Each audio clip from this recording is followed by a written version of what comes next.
Okay. Wonderful. Hello. Wow. I'm wowing because I think this technology is so cool. I'm pretty sure if this is operating how I think it is, that I should be streaming right now on Instagram, YouTube, and Facebook, but we'll see after the fact. And let's see, for a couple of you joined on through the restream. Can you just give me a thumbs up if you can hear me okay? Okay, great. Hi, Linda. I see you there. I'm so glad you're here. All right, let me just double check a couple of tech things to make sure they're all happening. It says we're recording. Now I know you can hear me. I think that's all I need to know to get going. I want to start off arriving here now. For me, I like to close my eyes, and I also invite you to journey right along with me. It's this choice to arrive here now.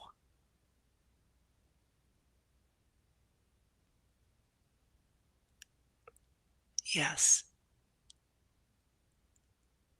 Ooh, this group is a powerful group because I can feel this degree of arrival happening. Wow. Wow, wow, wow.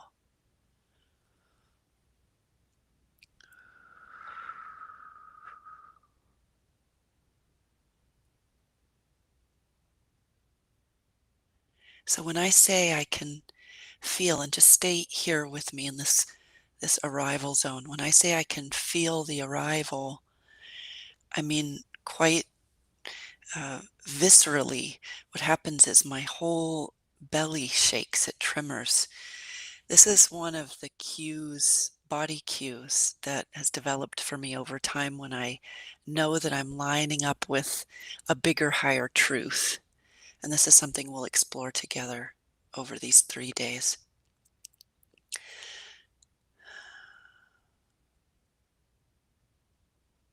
Good. Right here, all the way landed in your body. We're going to be in this zone of exploration together for about the next 20 minutes. And just before you come into your eyes back open, if they have been closed, I want you to put one hand over your heart, doesn't matter which one hand over your lower belly, so between your pubic bone and belly button.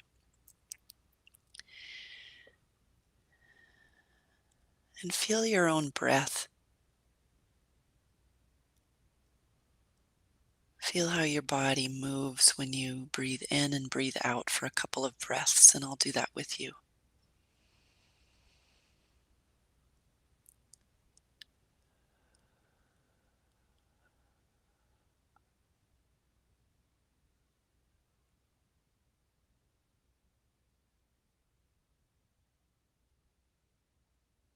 And I want you to feel the edges of your experience expand.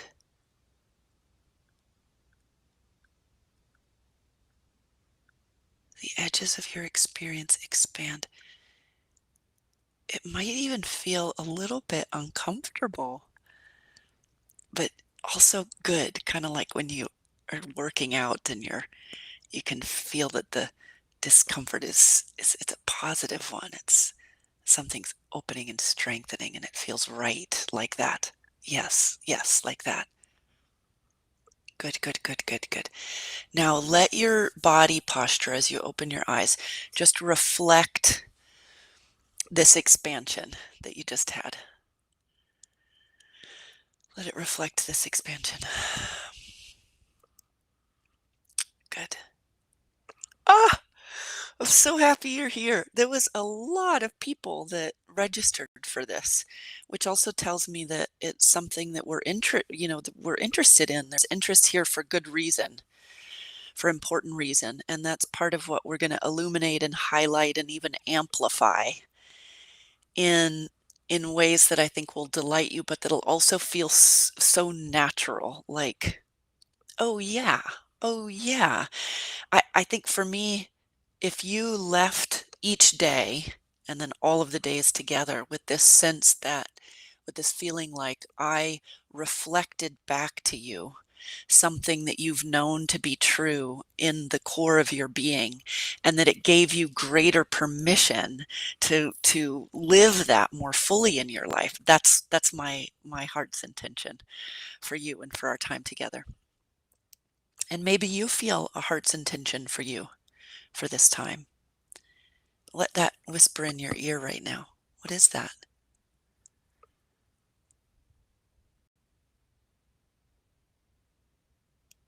I just heard mine. It said more permission to be me, more free.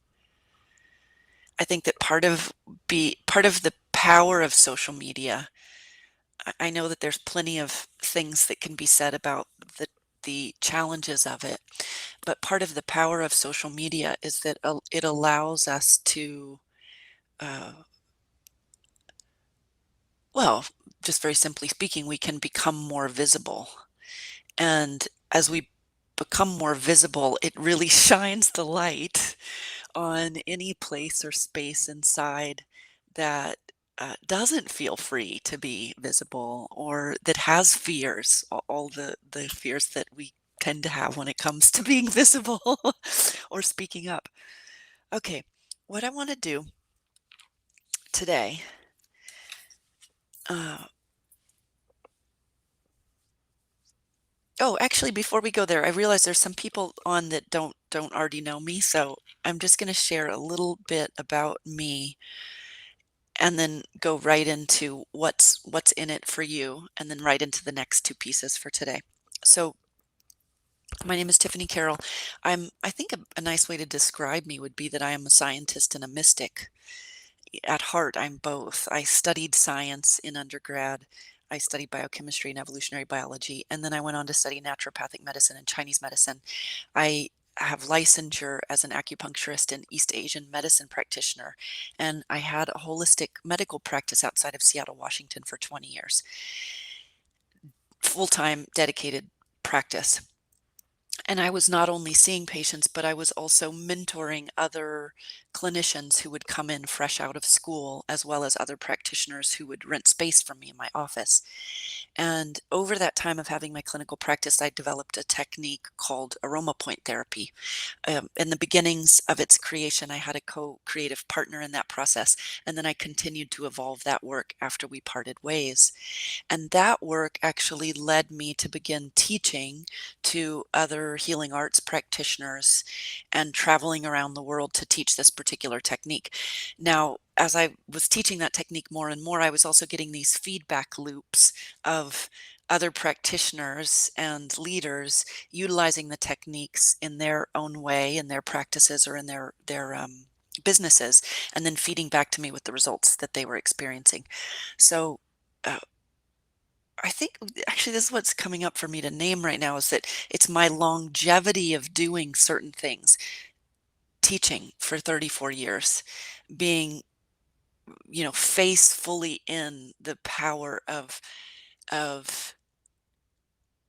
really it's the power of transformation, the power of change, and the potential that's here for us as human beings for 34 years. And teaching at the university level, working with other clients and mentees, developing new soul technologies, all of these things that I've done now for decades, I I sort of get to yeah, there's a quality of resting in my nervous system in relationship to the confidence that I have with what I do. And for those of you that know me, I'm always riding on my own edge of what I'm getting prompted from the universe to do, like this. This is a new edge for me, actually, what I'm doing right now. And I was a little bit nervous before coming on. And that's after, doing things online for a long time, for a very, very long time. Actually, 2 decades of doing things online. Okay, so I'm also an author, and another phrase for myself is that I'm a spiritual midwife. So part of what I do is I help individuals who really feel that they're here to create what's next. I say they're here to architect the future. Those individuals, whether they're in the healing arts, whether they're entrepreneurs, whether they're householders, they're in their home being moms or parents, those individuals who feel that they're here to architect the future, I support them, I midwife them in their births of brilliance. So this that we're doing for the next 3 days, opening to channel, the reason why it's so uh, sort of top of my heart and mind is because I'm very aware that we are we have already entered into it, but I'll also say we're entering a time when the normal hierarchical relationships of teacher and student, uh, I don't know why I'm failing to access other hierarchical relationships. We have many in the world, but in anything, let's put it this way.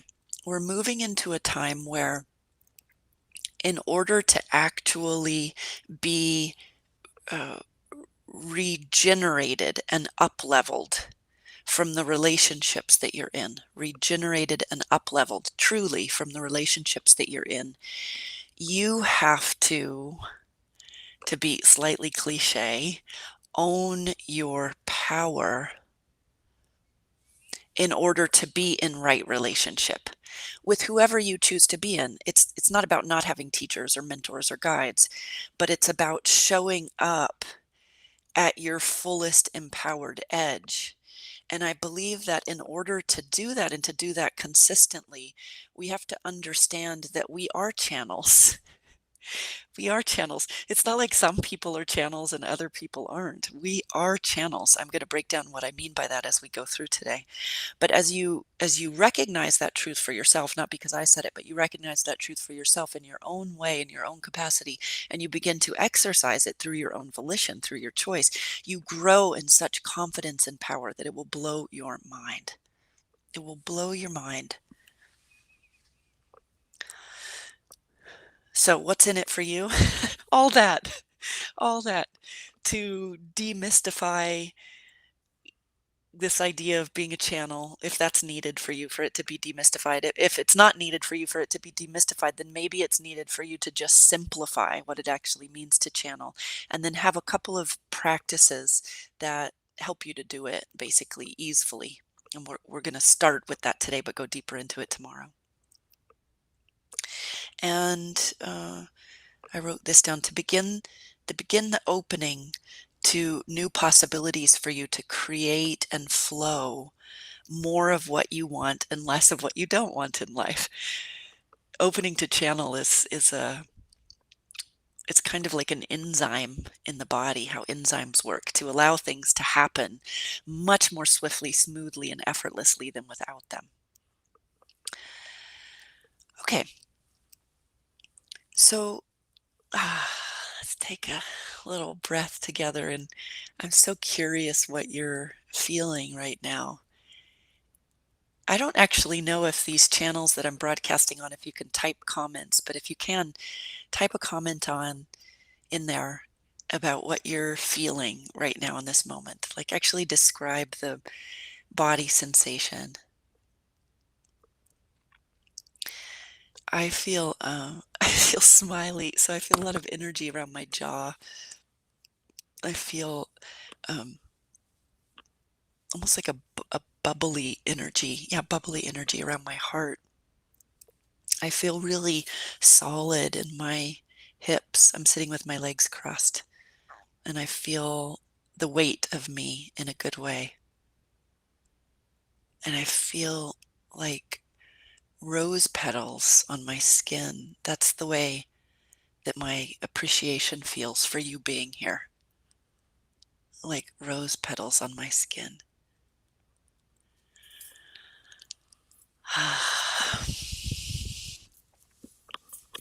All right.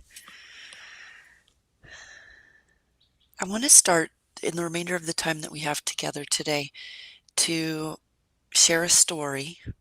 and then I'm gonna give a reading out of that's gonna flow right into a reading out of my book, and then go right into an expanded understanding of what it means to be a channel and to channel.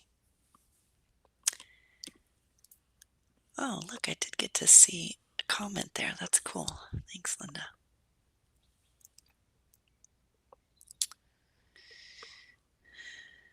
My story, a part of my story.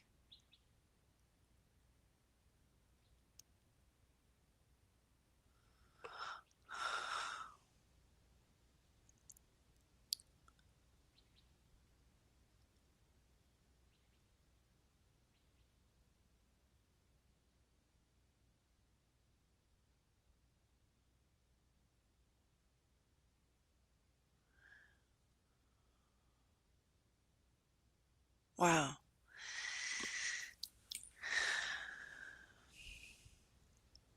I had in mind a different story I was going to tell you, but I just what I just did in that moment is part of what I do when I'm lining myself up to channel, and that's that I just stop.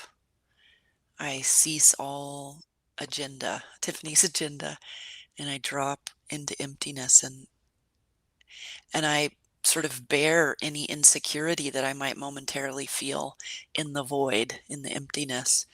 And then something very clear will emerge, will blossom from that emptiness. By the way, for those of you that work with plants to help support your transformation and your remembering process, black spruce is beautiful. If you struggle to drop into emptiness and just be there without needing to do anything to it, black spruce will help you. So the flash that I got as I did that was uh, from church, actually, from when I was little. So I wasn't when I was born. I was born to my beloved parents who were kind of hippies. I would say they were hippie-esque. It was in Cerrillos, New Mexico, and uh, there was an astrologer there that when I was born. You know, these kinds of things. I was born at home, but when I was 4 or 5, somewhere in there, my mom started going to church, and then my dad started going to church too. And so prior to this, I had just my religion or my sense of spiritual essence came from being outside.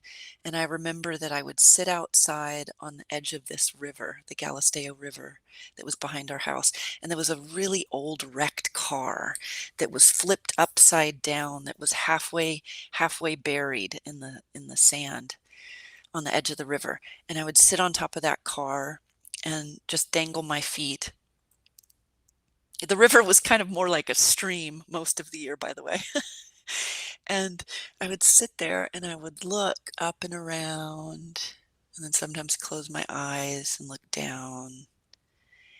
And I remember feeling that my senses were bigger than my senses, bigger than I was taught that my senses were. It was like I could hear things beyond what I was hearing, and I could feel things beyond what felt normal to feel. Now, I mean, I was young, so I didn't have the words to describe this way. I would say just in the experience of having it young, I was enchanted, and I felt like I was the one doing the enchanting. It was one and the same. So then in church, when we started going to church, the way that I experienced spiritual essence was was actually through the praise and worship time of the church when the singing would be happening, and it was an evangelical church, so people would have their hands up, and some people would be getting quite theatrical the with what was going on.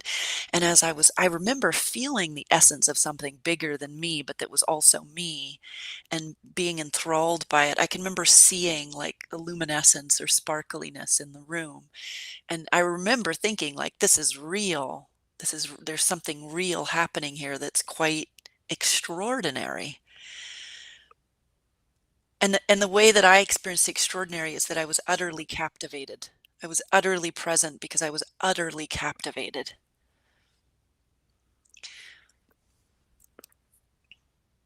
As I watched people that would move around with the music and had their hands up, I could feel that they were tuning into something and moving something through their body. So in some ways, we could say these were my earliest experiences of recognizing channeling or moving of energy, uh, a merging with something bigger than the individual self, and a moving of that energy through this physical form. Now, fast forward, I consciously chose to turn away from what we probably call psychic experiences early on because um, it felt unsafe to me. I didn't know what to make of it. There was mental illness in my family, and it just scared me to be having these experiences that it seemed not everybody was having. So I consciously turned that off, and it consciously turned back on about, gosh, it was about 10 years ago when um, there's two parts of the story that I want to weave in. So stay with me. And this is all going to go right into the reading that I share with you. Uh, on the timeline, approximately 15 years ago or so, I started meditating. Uh, Maybe even it was even longer than that. I started meditating really consistently and with fervor, with earnestness. And I started meditating with the essential oils somewhere in that, and after a couple of years of meditating without them. And as I started to meditate with the essential oils, which just meant I would usually anoint myself with them, I came up with a protocol, which I'm happy to share with you, that I would just do consistently before I would go into the sitting. And then I wasn't meditating trying to get anything from that oil or that plant. I was just anointing myself with the oils because it felt good and it felt like it focused my attention. And then I would sit and things would happen in the meditation that definitely felt influenced by that plant. And so then when I would come out of the meditation, I would write and just write and write and write and write. And I would say that was probably my first experience of channeling things, but I didn't actually know that I was channeling. So that's the little nugget I wanted to weave in here. I didn't actually know that I was channeling anything because it just felt like what I just described, that I meditated, that I felt this prompting to write when I came out of the meditation, that I felt influenced by that plant, but I wasn't sure exactly what was happening. But as I began to do this with more and more oils, I mean, I started getting these direct messages that would come out of my hand o onto the paper from the plant, because it started coming out like, "Put me on this acupuncture point. I like to help in situations like this." And I just thought that it was this fun game that I was kind of playing with myself. It just sort of evolved to happen like that. I'm really thankful actually that I didn't read anything about channeling or, focus on it in any particular way before this started to happen, because I think it would have maybe jaded my perspective a little bit. It would have been less spontaneous. So then the conscious yes to really acknowledging the architecture of the way this is coming to say is the architecture of my psychic or extrasensory abilities came about 10 years ago when I was called to go to India. And what happened was I had a dream, and in the dream I heard a voice, and the voice said, "You have to go to India." And I remember in the dream I was lucid and I said, "No, no, no." I had so many patients that would get parasites after going to India, and I had had all kinds of digestive problems in my adult life, and I didn't want to have parasites. And I'd say, "No, no, no. If I'm going to go that far away, I'm going to go to Bali." The dream happened again. "You have to go to India." "Oh, no, no, no, no, no, no." It was on the third night. I heard, "You have to go to India now." And it was so loud inside of my head loud that I sat up out of bed like this, boom. And then Rory, it was dramatic enough that Rory, who sleeps really hard, sat up like this. And he said, "Are you okay?" And I said, "We have to go to India." Are you okay going to India? And he said, "Yeah." Luckily, Rory's easygoing like that. I got up out of bed, I went to the computer, and I purchased round trip tickets in and out of Chennai, and I was also guided that it was supposed to be 5 weeks. So I bought these round trip tickets in and out of Southern India, and I only bought that place because I love Southern Indian food. I didn't know anything else about the rest of India, really. And I thought, this we were leaving in 3 weeks. I have no idea what we're doing in India.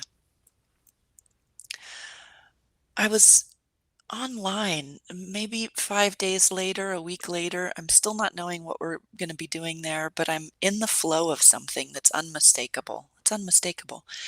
And I somehow ended up on a website. I have no idea how it happened. Think of the times in your life, by the way. I want you to reflect on it right now, where you were just carried by something. Yes, you were making decisions. Yes, you were taking actions, but you were being flowed on the current of something. Those are periods of grace, by the way. Really pay attention to those periods. And so I ended up on this website, and it was a woman who did intuitive readings, and I had never heard of her. Um, I just knew I was supposed to have a reading with her. I remember she charged so much more than any session that I had ever paid for before it. And that stretched me in that moment as well, especially because I didn't know who she was and I didn't really know what I was doing. I booked the session. A couple days later, this was pre Zoom times. So we got on a phone call together. And right after we got on the phone call, I just remember feeling gratitude that she charged that much because it trued something up in me in the showing up to the call. And the first thing that she said to me was, "You have to get to India." And I said, "I know I'm going, but I have no idea what I'm doing there." She told me that I was to get as close to the Dalai Lama as possible. And so that's what we did. We got to India and we went up to Dharamsala and stayed right near the temple where the Dalai Lama was. And I'm not going to go into details of what happened there, but there was a series of events that were otherworldly, meaning not of what we experience with the normal five senses, but that were as real as this that we're doing now. And in in in and through that, uh, I remembered and awoken to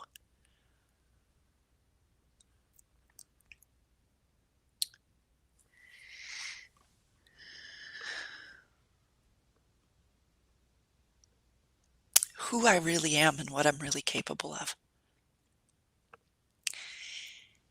And I mean that with, gosh, my fullest heart and my greatest confidence of what I know to be true for all of us. And I said yes. I said yes, a conscious yes to these capacities, to showing up and bringing them, basically. And that opened up a cascade of events that became much more, in some ways, surreal because through a series of events, I was also able to start hearing certain individuals who had crossed over. And it started with being the first on the scene of an accident where a young man had crashed and flew out of the car. And I mean, we were literally the first one on the scene of the accident. The car was smoking, the door was open, and we had to slam on our brakes to not hit the car. And in that moment, I was kind of panicked. I'm calling 911. Rory's getting out to go look for the person because the person's not in the car. And I remembered being in India, which was just 3 months before, and I heard the voice that said, "You said yes." And I said, "Oh, I said yes." And in that moment, I something clicked, and I recognized that I was exactly where I was supposed to be at exactly the perfect time. And that moment of being there was the end point of all of these progressive yeses of this lifetime, but perhaps many, many lifetimes converging in that one point. And in that moment, and I said, "Oh, yes," I then could hear this young man's voice in my head. So I share these stories with you. I share these stories with you as examples, but I also want to say that our awakening to our capacity to channel, which actually parallels our awakening to our power as multidimensional beings. That can come slowly, it can come swiftly, it can be an extraordinary, crazy story that you can tell others, or it might just be a soft knowing that's there with you. There's no right way or wrong way to your own recognition of your capacities here in this lifetime, in this human form. I suggest to decide right now to fall into even deeper love, to fall into even deeper love with yourself in this life, with what you came here to do. Don't get hung up in trying to figure out exactly what that is or how that's going to happen. Just relish in the love of yourself and this extraordinary capacity that you grow in every day that you're alive to be a conduit between heaven and earth.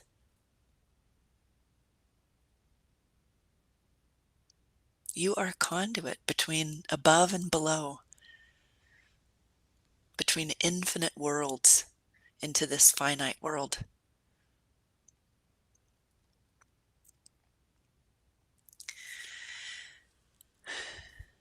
Okay. I always experience this where I put time frames on things and then I just go into timeless. I'm going to keep going because I I have actually a couple more things to share with you. And stay with me if you can. Stay in this unfolding moment. I'm going to read you something out of my book. So this is The Inner Nature of Essential Oils. This is the proof. So the proof, meaning the actual proof from the printers, just came a couple of days ago. So this is the first hard copy to hold in hands. And I can't put it down. I can't, normally I don't even like to read on, I do audiobooks mostly, but I just can't put this book down. It's extraordinary. And I want to read you something out of it that speaks directly to channeling. Coriander seed was the first plant spirit to speak directly to me through my extrasensory hearing, meaning out loud in my head. This connection came as I awoke one morning after having worked with this oil for many days. I grabbed my phone, opened the audio recorder, and spoke the transmission out loud. This experience awakened me to entirely new possibilities in relationship to working with essential oils. In fact, it inspired this very book that you hold in your hand. This splendid plant ally spoke to me of wounds born from lack consciousness and of alternative ways humans can orient themselves in this world, ways that arise from and return us to the great mystery. Coriander seed showed me the colossal misunderstanding we have about the nature of life. For example, when we exalt life and fear death, we cut ourselves off from receiving the fullness of abundance now in each unfolding moment. Oh. When we exalt our acquisitions and hold tightly to fear of loss, we starve ourselves of the nourishment of natural cycles. Scarcity in its pure form within this three-dimensional experience is not meant to create competition, but rather cooperation that ignites bold ingenuity and creativity. The medicine for the core of our collective ailment is found in the truth of abundance. In my awareness, the inner nature of coriander seed is the most efficacious awakener and transmitter of this medicine. It has taught me that true richness is being able to nest and rest in the consciousness of my being that knows. It just knows that everything I need is right here, right now, in this generous moment. Although I'm not always able to consciously access the experience of generosity and surplus, working with coriander seed for some time has given my nervous system a solid reference point to trust that this is an immutable truth. The truth of abundance is an overarching, always present reality anchor. So as we come into closing here,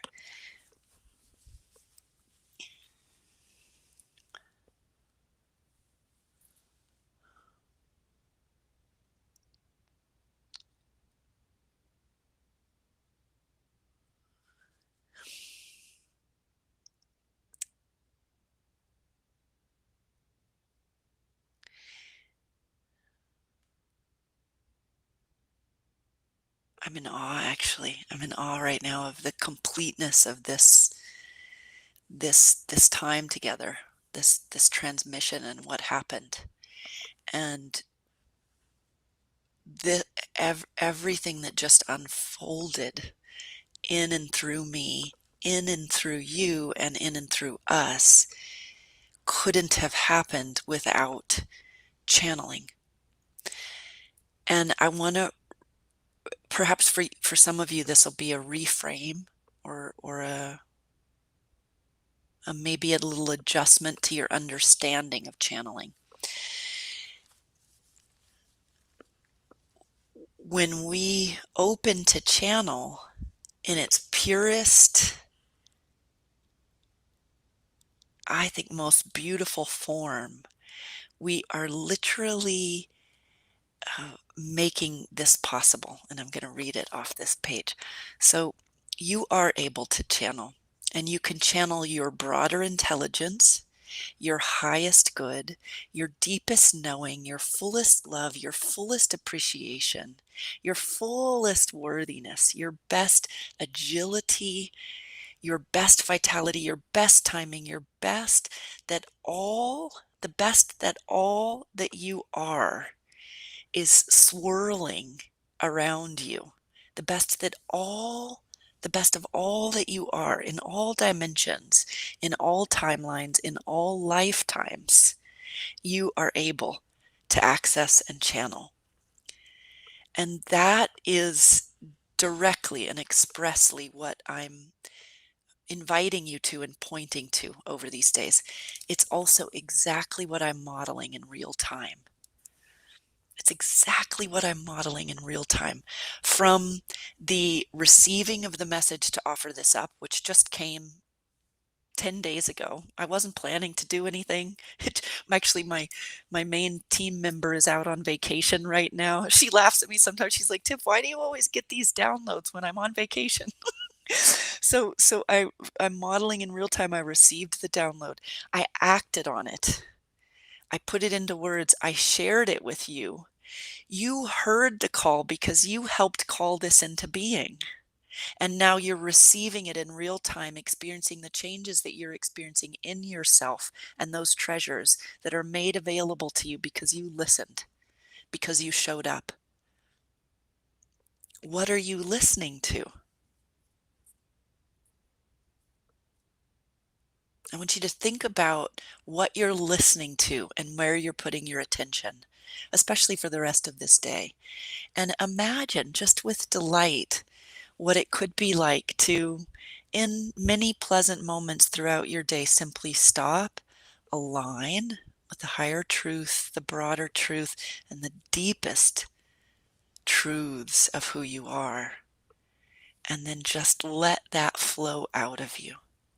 You already do it. You already do it. You're bringing more conscious awareness and choice to it. And you're actually going to be delighting in the confidence that it brings you. Okay, I can't wait to be with you tomorrow. Share this with others. You can share the link to the registration page, which is where you registered, and there was something else practical I wanted to share. Share this with others. Come back tomorrow. I would love you to share feedback. You can either comment on the various channels that you're on, which is nice because then other people can see it, or you can private message me on Facebook or on Instagram. And if you're curious about ways to work with me individually or within a group setting, then also private message me either on Facebook or on Instagram. I look forward to hearing from you. And from my heart to yours, I'll see you tomorrow. Bye.